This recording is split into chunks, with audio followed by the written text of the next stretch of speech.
Jangan lupa subscribe, like, komen, dan share YouTube TVRI Bengkulu. Dan nyalakan loncengnya ya. Kembali pemirsa di Berndo TVRI Bengkulu dan masih bersama saya Karel Fahmi serta kedua orang narasumber kita hari ini. Yang pertama ada Bapak Dr. Rusdi Sastrawan SHMH selaku Kasipidum Kajari Bengkulu dan juga ada Bapak Profesor Dr. Herlambang selaku Akademisi Hukum Universitas Bengkulu, dan kita masih berbincang tentang urgensi azas musyawarah mufakat dalam hukum acara pidana tentunya ya. Nah, kita kembali berbincang dengan Pak Rusdi lagi ya kan. Nah, untuk tantangan dalam pengimplementasian dari azas musyawarah dan mufakat ini sendiri dalam acara hukum pidana ini apa aja kalau boleh tahu, Bang? Tentunya tantangan kalau sekarang karena belum disusun ya. Belum menjadi sebuah undang-undang, itu yang pertama. Yang kedua tantangannya sudah ada sudah ada diterapkan oleh masing-masing instansi tadi. Cuman kan belum tersinkronisasi. Itu tantangannya. Kemudian ya secara umum ya mungkin perlu kita sosialisasikan. Tentunya hanya beberapa sarjana hukum yang giat terkait meneliti tentang keindonesiaan ini. Keindonesiaan musyawarah mufakat ya. Oke, baik. Nah, untuk Pak Profesor Herlambang tentunya, apakah tantangan-tantangan yang dimaksudkan sama Pak Rusdi ini tadi akan terselesaikan? Mungkin misalnya apabila nantinya sudah tertuang dalam KUHP ini sendiri. Ya, saya kira iya pelan-pelan. Ini TVRI juga kan punya peran nih. Ya. Insya Allah nanti kalau orang sudah mulai banyak mendengar, kan pertama kita sosialisasi ada di dalam kepalanya ingatannya bahwa kita ini wajib musyawarah. Dia akan mencoba tuh kan pelan-pelan. Dan ini untuk keberhasilan musyawarah mufakat ini bukan saja penegak hukum, masyarakat juga begitu. Nah ini kadang-kadang masyarakat kita ini sekarang sudah tadi yang saya katakan rasa persaudaraannya sudah agak kurang. Jadi individualisme. Nah itu juga jadi tantangan ke depan untuk menjalankan musyawarah mufakat. Kadang-kadang apalagi ini yang sudah belajar dari luar negeri, misalnya para ahli-ahli kita tuh kan, dia kan menonjolkan otaknya, pikir, dia paling benar, dia agak musyawarahnya agak kurang. Kedua, penguatan para penghulu adat. Nah ini para penghulu adat ini beban pemerintah daerah.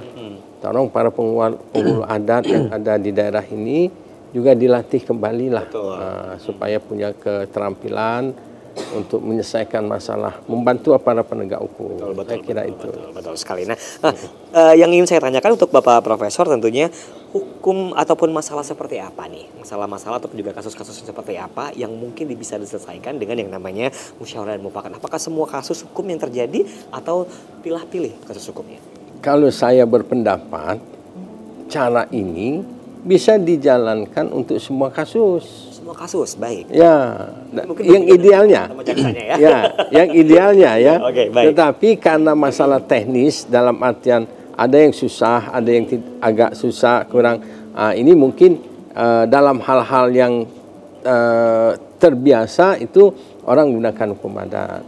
Tapi dalam hal tentu yang perlu kemampuan teknis, misalnya PPATK, penelusuran money laundering, itu kan kemampuan para penghulu adat kita tuh mungkin belum kurang. Tapi kembali lagi, kalau azas yang digunakan oleh jaksa, cara-cara berpikir musyawarah itu bisa saja. Tapi dengan catatan jaksanya memiliki kemampuan tadi melakukan musyawarah, bukan penghulu adatnya. Jadi dibedakan penghulu adat nanti untuk perkara-perkara yang lazim di masyarakat. Jaksa melakukan musyawarah untuk perkara-perkara yang teknisnya agak rumit gitu. Gitu ya. Nah, mungkin boleh langsung dijawab nih untuk Pak Jaksa kita ya, seperti apa? Kasus seperti apa yang mungkin bisa diselesaikan dengan musyawarah mufakat ini sendiri? Ya. Dari buku saya ada penelitian salah satu daerah. Salah satu daerah yang sudah hampir sinkron ini antara hukum nasional dengan hukum yang ada di masyarakat, yaitu di Aceh. Di Aceh itu ada kanun.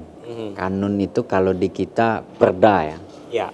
Jadi perdanya itu sudah menyebutkan ada tindak pidana tertentu yang harus aparat penegak hukum, baik polisi maupun jaksa, memberikan kesempatan kepada gampong istilahnya. Gampong itu gampong itu penghulu adat lah di sini untuk menyelesaikannya secara musyawarah mufakat. Kasus-kasus tertentu. Kasus tertentu di sana disebutkan ada 21 kasus. Ya, tapi memang ringan ya, misalnya KDRT,